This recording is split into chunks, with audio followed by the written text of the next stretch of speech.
Alright gang, if you guys watched last week's video, then you probably already know what we're doing here. And if you didn't, here's a recap. We did a Hydroboost brake upgrade on this 72 Monte Carlo, and it worked great the first time we took it out for a short drive. But then when we went out for a second drive, a longer drive, we had some issues. The issue being that there is a drain line coming from the Hydroboost and a drain line coming from the power steering gearbox. And I thought it would be okay to just go ahead and tee those two lines together. Apparently it's not. It was building pressure in the return line and causing the brakes to just lock up, stay on. So what we're doing this time is we're going to be welding this threaded bung into the power steering pump reservoir so that we can separate those two drain lines, and so that the Hydroboost and the power steering pump can each have their own drain line. And then hopefully it won't build pressure, and hopefully the brakes and the power steering will both work all the time. Alright, so the first thing we got to figure out is where we're going to mount this bung. I went ahead and put an adapter in here and a barbed fitting on here so I can kind of see what the whole package is going to look like. And a couple things to consider when you're figuring out where to put this is, well, obviously it's got to be somewhere where you can drill into this reservoir and get around the bung to weld it in there. So my first thought was right about here. That would be probably the easiest, cleanest install. I can, take this off, and you can't see it because it's dark in there, but maybe if I get a light, I can look right down in there and see that there's nothing in there that's going to block my way from doing that. The other thing is, when you're doing any kind of return style fluid system, that means fluid comes out and fluid comes back in, like a power steering pump, or if you've got an electric fuel pump and a fuel cell and stuff like that, you want your return to be below the fluid level in one of these things. Because if I were to just, if I were to say thread this into the top and just have fluid coming out of here and just splashing down in there, that's probably going to make some foam, which is just bad in general for any kind of pressurized fluid. So you want your return to be below the fluid level in the system. I can get a good gauge of how far down that fluid is going to be by resting that cap on there. This cap is also your dipstick, so I know if I'm down in this area that I'm going to be within where the fluid is in there. So it's going to be right at the top of the fluid. So if it runs low, it might foam, but otherwise it should be okay. The only other option I really got for where to put this thing would be on the very bottom of this thing. So it'd be the bung straight in the bottom. I don't like that option as much, just because it's gonna be harder to see, honestly. And the other thing is, if I'm drilling into this here, I can mount this thing in the vise upside down and drill into this. Chips should fall out of there if any chips get down in there. I don't have that luxury if I'm doing this, at the bottom. And also, let me see if I can turn the light on with this thing. The other thing is, if you look down into this reservoir, the pump housing and all that stuff is down inside of there.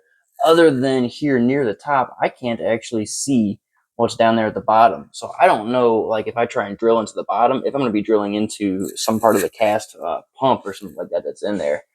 So I kind of feel like the only safe spot for me to do this is right up here. So that's what I'm going to do, is get this pump out of there, drill a hole for this bung. Some might call it a bung hole, I guess, and then go ahead and weld that bung in there.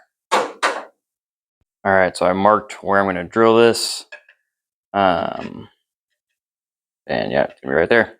So, and I went ahead and center punched it. I measured this bung. This bung is about 3/4 inch diameter. I do have a 3/4 inch drill bit. I'm probably going to use a step drill to get it started, and then maybe finish it with this 3/4, or probably just go all the way through with a step drill, like I normally do. In case you're wondering why I have it upside down in the vise here, it's just so that as I'm drilling, the chips will fall downwards, and hopefully not go inside the reservoir, dog. The other thing I could do, I don't have to drill it big enough that this goes all the way in there. This whole bung could stick out. The bung doesn't have to go in the bung hole. The hole just got to be big enough. It's got to be the same as ID. If I really want to, might be easier. I don't know. Don't matter. It doesn't matter. None of it matters. Nothing matters. I found an old sock with a hole in it. My wife always tells me to throw these away, and I tell her, don't throw away socks with holes in them. I need those. Those are shop rags now.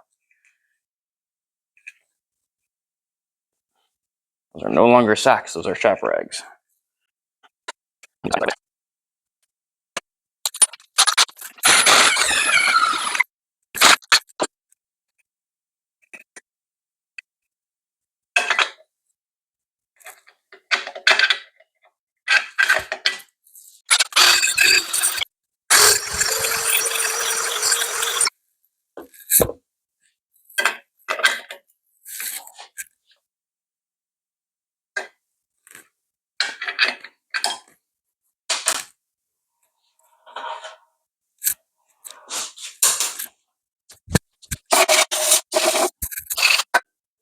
All right. So that bung fits in the bung hole, I'm going to say, pretty much perfectly. And it looks like I got plenty of room to weld on it. Let's flip it upside down and see what it looks like from the lid side. I'll flip the lid on this flipping lid. Dun, dun, dun. Yeah, it looks good. I dig it. That's money. All right. This bung, by the way, this bung is just from Summit Racing. I think it's a quarter NPT. I don't know what I already said the OD was about 3/4. I got this. I purchased this bung because I was going to stick it in where the breather goes in this valve cover and use it for like a catch can system. I was gonna hose it to some catch cans, but I ended up coming up with something better to do that with. Still haven't done it, but anyways, I got the stuff to do it now. But now this bung's getting repurposed for a Hydroboost return line. Anyways, yeah, I'm gonna come back and set up the welder and weld this dude out. Probably gonna tighten these fittings in there in this guy. No, I'm gonna leave the fittings loose, but I'm gonna leave the fittings in there when I weld it, just as an extra heat sink to try not to distort the threads too much.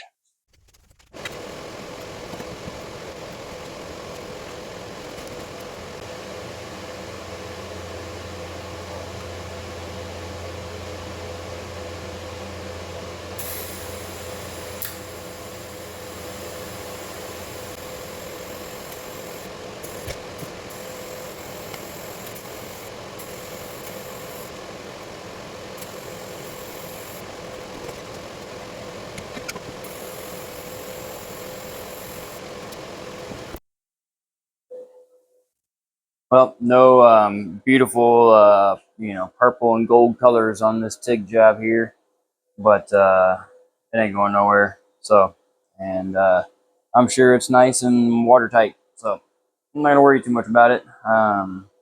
This 50-year-old thin sheet metal here ain't the easiest thing in the world to weld to. And I probably went a little bit hot, and you know what? That's fine.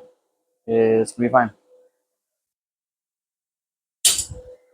And I'll keep making excuses until I can make perfect TIG welds. So, yep. Anyways, we're gonna get some paint on this dude, and then it's gonna be ready for reinstallation. All right, I got this dude in the paint booth over here, and I'm fixing to throw some Rust-Oleum Turbo Black on it, like always.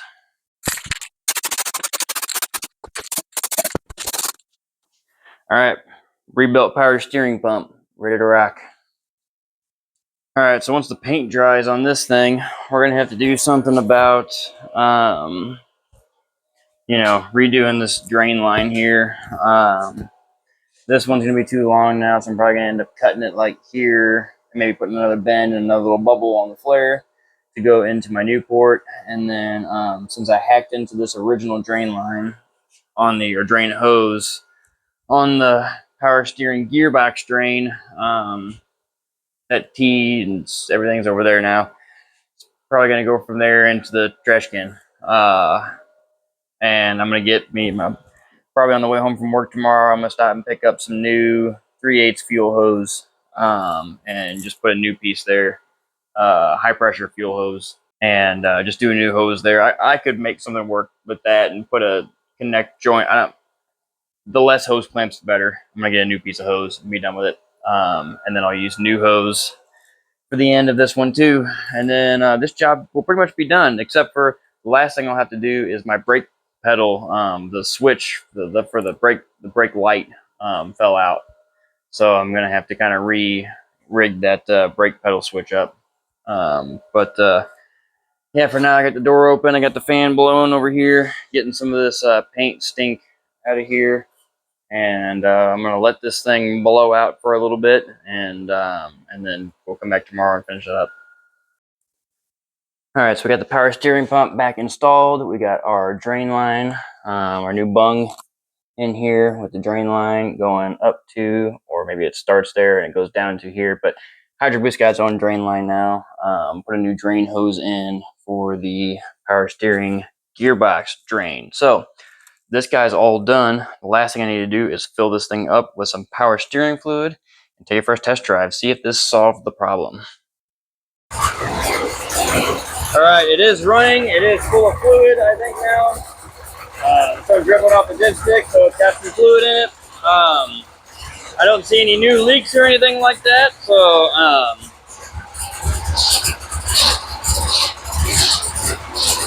the steering appears to be functioning. This is a good sign.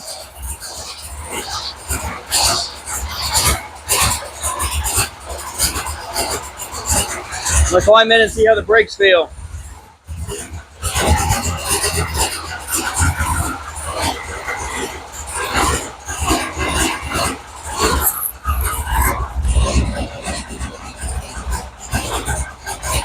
Well, the car rolls, brakes work.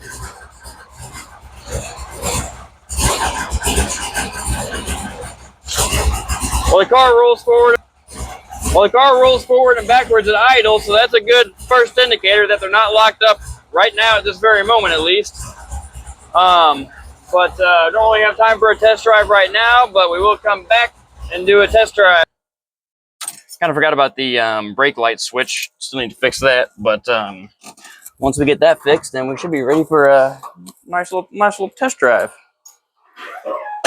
Anyway, that's next test drive. All right, so after I had assembled all this and ran it for a little bit and confirmed that there was no leaks, I came back like 4 hours later and there's a little puddle on the ground, and there was a tiny little pinhole right there. So I just went ahead and took it all back apart and filled that in real quick. It's gonna get a little bit of touch-up paint, and then it should be ready for reinstallation tomorrow. All right, so we're fired up. Power steering fluid's full. We're about to go for a test drive. See if it works this time. All right, we've made it about a mile from the house so far. So far, so good. We're cruising at highway speeds, and no issues so far. We'll keep going. We'll see how it goes, I guess.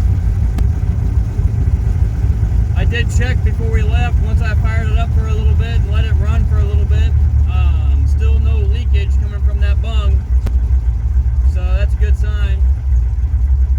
Coming up to the stoplight here. When we pull away from the stoplight, we'll see if it feels like the brakes are dragging again like they were last time. Sorry, I'm back to yelling. I forgot my microphone. Need my sunnies here. Gotta get them purple sunglasses going on. I don't know how much gas is in this thing. We should probably fill it up once we get into town. Maybe the next thing I ought to do to this car is fix the gas gauge.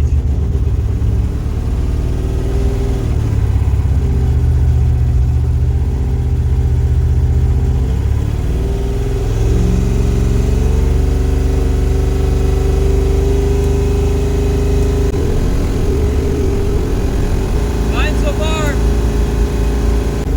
Whatever was going on is not fixed. I'm almost into town now and it's starting to lock up. I can feel it. Temperature is climbing. It's not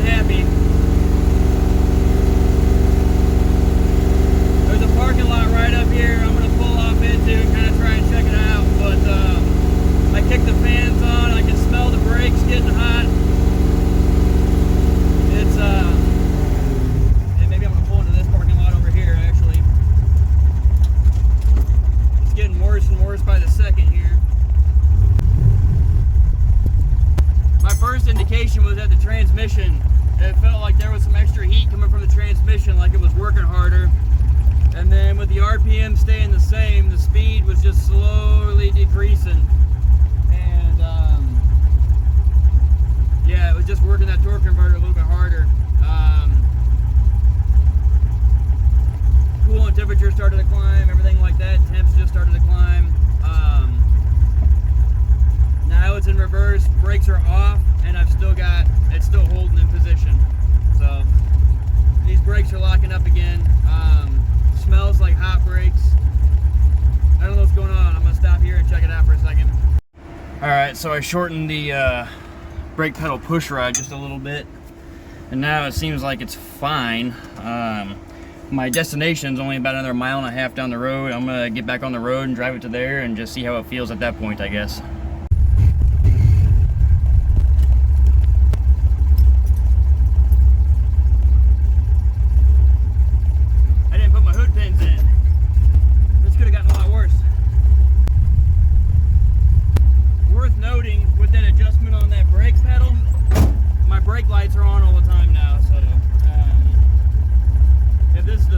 Then I'll have to figure out something to do about that.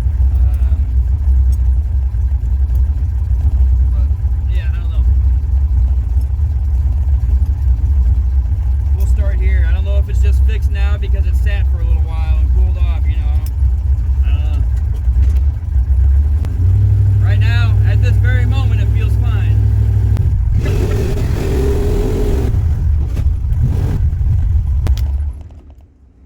Alright, it's definitely still not happy, but I'm here at the gas station, and brakes haven't locked up yet. I don't know what's going on with this damn thing. Alright, just popped about 10 gallons of gas in this thing, and we're going to continue on to the next stop, and yeah, we'll just continue to monitor the situation here. There's a baby over here, and this other sitting outside of this car. Dad's holding it. It's probably going to freak out when I fire this thing up. Gonna learn today, baby.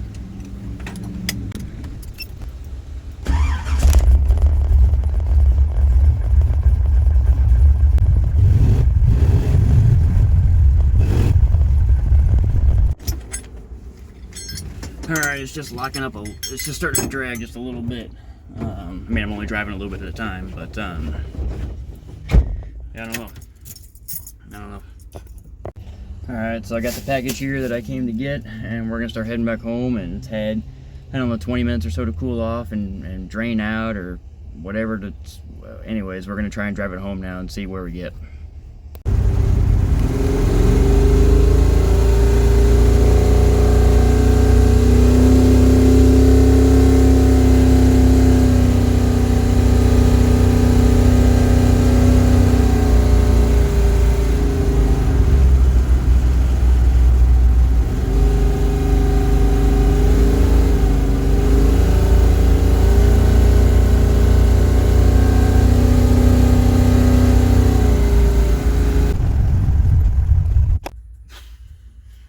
Alright guys, I for real don't know what's going on. I just drove it home and it's working totally fine. I did change my driving style a little bit for the most of the drive, and I just kind of kept it at like 55 to 60 miles an hour, and you know, kept the RPM under 3,000, and it was working fine the whole way. I got almost home, decided to take a little bit of a detour, take the long way home, and got on the kind of country highway and hot ride a little bit. It's where I turned the camera on just now. And I rode it at 4,000 RPM for a couple miles here, and it's still fine. So I don't know at this point whether it's fixed, and whatever I messed with at the stop there, I mean, all I did was take the lines loose and check on everything, and purged a little bit of fluid out of it. Maybe there was an air bubble trapped in there. I don't know what was going on. But this drive right now, just driving home, it worked fine the whole way. It's definitely gonna need some more test driving before I can say whether or not it's fixed or not. Maybe I'll try driving it to work this week if I'm feeling brave.